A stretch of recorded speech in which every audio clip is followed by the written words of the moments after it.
Diary of a Glue Addict. Yo, what's up? It's someone that's no one, and welcome back to today's report. Today's report was sent in by White Trashing, where he took glue, rubber cement. And here's the full report details.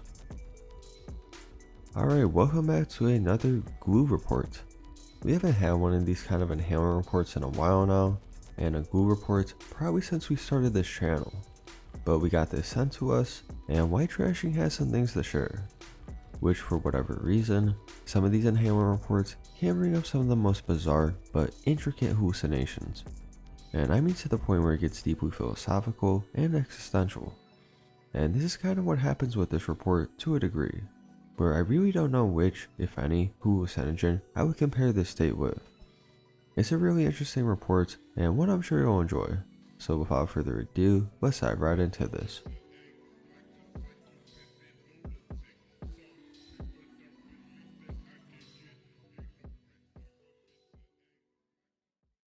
This all happened 2 months ago over the stretch of about 2 weeks. A little about myself from a biological context. I'm 158 pounds, 6'1", and male. I've explored the limits of human experience and near Lovecraftian depths of terror and suffering. This is my record of my adventures in the reality of rubber cement addiction. I first bought a small jar of Elmer's rubber cement on a summer day after getting my stimulus check. I took a few tablespoons, put it in a plastic bag, sat in the corner of my closet, and began huffing, inhaling and exhaling into the bag, pausing every 20 seconds or so for air, then returning to the bag. Soon enough, I began to feel the first effects of the N-heptane fumes. The wah-wah, wah-wah buzzing noise, and the sedation, the fractals, and shining snowflake vision. I stopped after about 10 minutes, then moved away on my bed, enjoying a strong opioid-like body high. I started visiting Glueland every few hours almost immediately. At about 20 cents per high, it was the perfect drug. Cheap, easily accessible, legal. The only downside was a steep physical decline that took hold within 8 trips. The glue decay is a slow, narcotic self-destruction, totally void of impact or any kind of importance in my mind. It was just me and my bag of glue, the rhythm of in and out, the breaks, and pouring more in when the fumes began to get less intense in its smell. I then began encountering beings that called themselves tachyons. Tachyons, I later found out, means a particle that travels faster than light. This is consistent with what I experienced, meaning I probably heard the word before, but who knows. They were green and purple eel-like hallucinations that communicated in vibrations and cyclic oscillating, orbiting my head. They spoke and created universes as they spoke. It's incredible how fast these hallucinations came on, how fast it went from a physical to mental intoxication.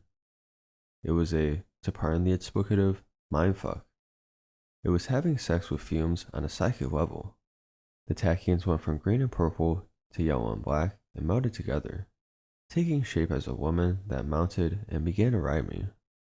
Pornographic, yes, but an intoxication that was all-encompassing and consuming. I started viewing myself as a psychonaut, an explorer of a new world unknown to mankind before me. I took journal entries of my experiences. I would always watch the same movie while intoxicated, Gummo, then sit at my typewriter and write whatever words came to me. They were disjointed word salads speaking of colors and depths, and a universe drumbeat of in out, glue in a bag.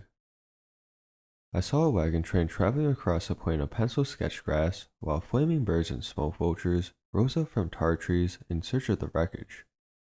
I thought of the chemical reek on my tongue as machine breath, my cane mark of all my sins and my journeys in the warped rubber world of glue. The tachyons surrounded me on one of my last trips and told me I was banished from their realm, that the Matrix phone was to destroy its code and send me back to whence I came. After that, I developed a tolerance and got headaches. The glue lost its magic, and its buzz was less intense as time went on. Oh well. In short, I made my ascent into madness and dreamt on the mountaintops of my pathetic dissociation. I'm no prophet, just another addict. Another sorry poet whose prose leaves much to be desired, but herein I have truly done my best to transcribe my experiences. Do not do as I have done, It was terrifying. I'm still not sure I didn't die. On most levels, I'm sure I didn't die. That it was just another trip, but it was so real, I have some doubts. Especially with the entities calling themselves, so aptly, Tachyons.